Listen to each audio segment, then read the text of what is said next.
les premières questions que je me suis posées, c'est vers l'âge, enfin, importantes, hein, essentielles, je veux dire. Les questions essentielles, c'est vers 40 ans, pour moi.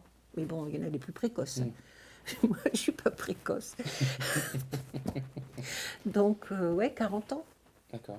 Et là, bon, je suis partie sur des chemins de découverte de moi.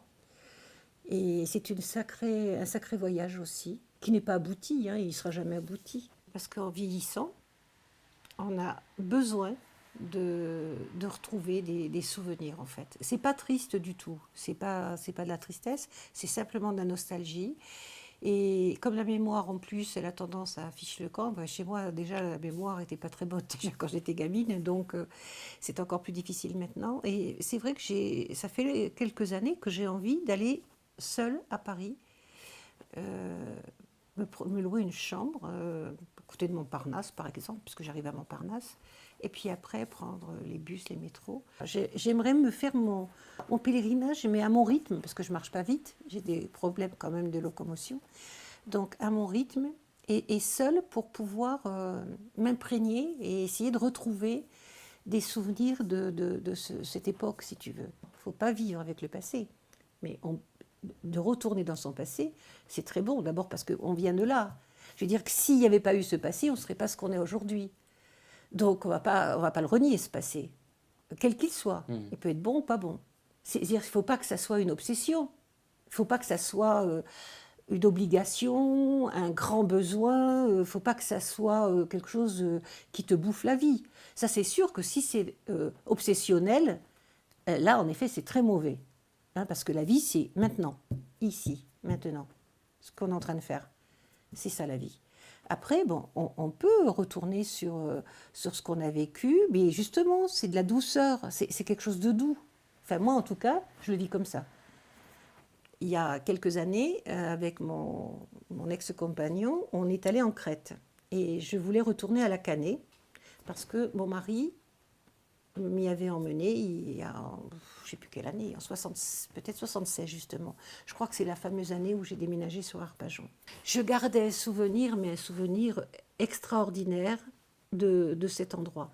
Et j'ai voulu retourner il y a, donc, je sais pas, les années, j'oublie, tu vois, même ça, avec mon ex-compagnon. Il m'y emmenait.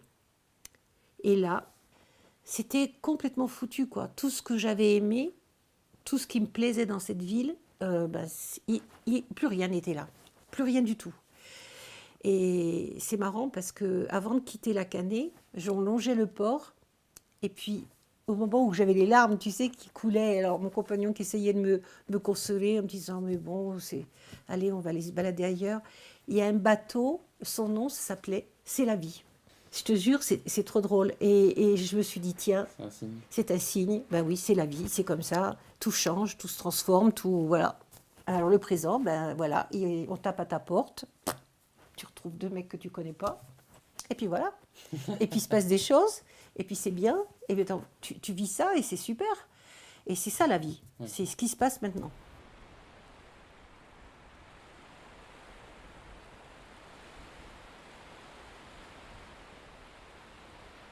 Quoi qu'a dit, a dit rien. Quoi qu'a fait, a fait rien. À quoi qu'elle pense, elle pense à rien. Pourquoi qu'elle dit rien? Pourquoi qu'elle fait rien? Pourquoi qu'elle pense à rien? Elle n'existe pas.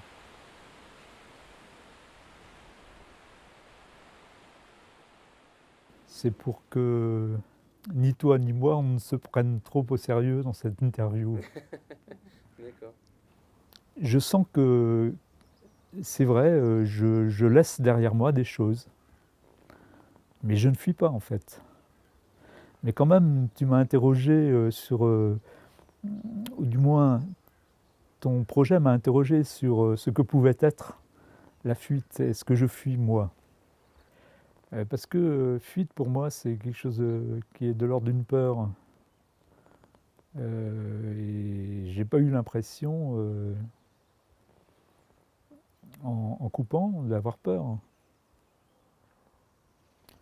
Et c'est sans doute parce qu'à un moment donné, je ne sais pas pourquoi, je ne sens plus que ce à quoi je suis attaché m'attache encore.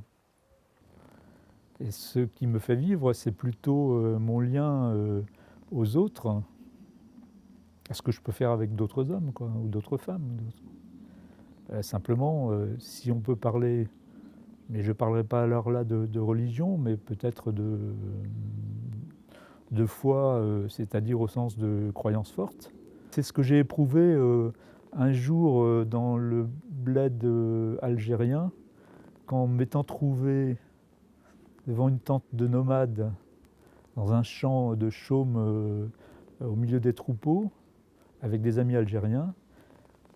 Ce nomade nous a appelés et nous a invités à prendre le thé. Et alors là, je me suis dit, vraiment, partout où il y a des hommes, je peux vivre. C'est ce que je me suis dit. Et le reste, pour moi, c'est superflu. Alors qu'on croit pas, liberté à ceux qui croient de croire, liberté à ceux qui ne croient pas de ne pas croire. Mais en tout cas, qu'est-ce qu'on peut faire ensemble? Voilà, c'est ma philosophie. C'est une libération pour moi, c'est en même temps connaître un autre continent, connaître des Africains, savoir comment ils vivent, ne pas m'en séparer et ne pas me contenter d'assister à un spectacle, mais d'en faire partie un tant soit peu. C'est ça que j'aime aussi. Je ne fuis pas, là, je cherche chez d'autres. On peut le retrouver ici même, hein. C'est pas la peine de courir l'Afrique pour trouver d'autres hommes, sauf que dans un monde aussi différent de celui auquel j'étais habitué à vivre avant, parce que je ne connaissais pas l'Afrique avant d'y aller, avant d'y partir là, au moment de ma retraite, ça m'a montré comment je pouvais me confronter à une autre existence, quelquefois difficile, pas pour moi, mais pour ceux qui sont là-bas, et qui faisait que je ne pensais plus, ou presque plus, à ces petites misères la quotidienne, ces petits conflits mesquins trop souvent dans lesquels on vit, et moi-même, quelquefois que je secrète, hein, c'est pas non plus, je me mets pas hors du jeu, mais que tout ça, franchement, ça n'a pas grosse importance, quoi. Qu'est-ce qu'on veut faire de sa vie? C'est ça que ça m'a un peu appris, et dans quelques circonstances qu'on soit.